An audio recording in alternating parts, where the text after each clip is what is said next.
s'agit ici d'une multiplication de 3 fractions, 9 demi fois 6 quatorzième fois 21 tiers. Une astuce pourrait être directement de remarquer que 21 tiers peut se simplifier et ce nombre-là est égal à 7. 21 divisé par 3 est égal à 7.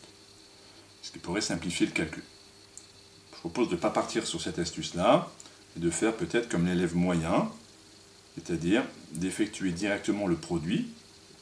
Je sais que quand des fractions se multiplient, on multiplie les numérateurs entre eux et les dénominateurs entre eux. Et arrivé ici, l'idée va être maintenant de ne surtout pas effectuer ce produit, 9 fois 6 fois 21, qui serait un calcul bien trop difficile. L'idée va être de simplifier au maximum pour se fatiguer le minimum et arriver à trouver le résultat le plus simple, le plus efficacement possible. On va décomposer 9 en un produit, on n'a pas trop de choix, 9 on va l'écrire 3 fois 3, c'est intéressant parce qu'on voit qu'on a un 3 de dénominateur, on pourra donc simplifier. 6, on peut l'écrire 3 fois 2, et 21, 3 fois 7. On a donc décomposé 9, 3 fois 3, 6, 3 fois 2, et 21, 3 fois 7. Au dénominateur 2, multiplié par 14. On peut l'écrire 7 fois 2, 14, et fois 3. On a donc maintenant ma fraction écrite sous forme de produit au numérateur de petits facteurs, et au dénominateur produit de petits facteurs. Et l'idée va être de trouver les facteurs communs au numérateur et au dénominateur. Donc on avait observé qu'on avait un 3 ici en facteur, et j'ai un 3 ici en facteur au dénominateur, donc je vais pouvoir simplifier par 3.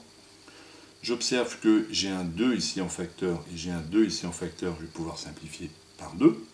J'observe que j'ai un 7 en facteur au numérateur, un 7 en facteur au dénominateur, je peux simplifier par 7. Au numérateur, il me reste 3 fois 3 fois 3, et au dénominateur, 2. Je ne vois plus de simplification possible. Il n'y a plus qu'à effectuer maintenant ce calcul. 3 fois 3, 9 fois 3, 27. Et au dénominateur, il reste 2. Attention, 2 sources d'erreur dans ce type d'exercice, pour ceux qui procèdent de la bonne manière en décomposant. La pire façon serait d'effectuer tous ces calculs-là et d'arriver à une fraction qui serait gigantesque, dont les nombres seraient gigantesques. Mais attention quand vous décomposez, d'abord aux erreurs de calcul. 9, 3 fois 3, 6, 3 fois 2. Des fois, en allant trop vite, on commet des erreurs stupides qui mettent par terre complètement la suite du calcul. Et deuxième erreur, souvent, c'est dans la simplification. Donc il faut écrire lisiblement, peut-être ne pas rayer rageusement tous les nombres, tous les facteurs communs, qu'on puisse relire tranquillement une copie et s'y retrouver. Donc se donner de la place, écrire de façon suffisamment grosse, grande, pour qu'on puisse se relire et ne pas faire des gribouillis où à la fin on n'arrive plus à relire quel est le facteur qui nous reste ou qui ne nous reste plus. Le résultat final ici est 27 demi.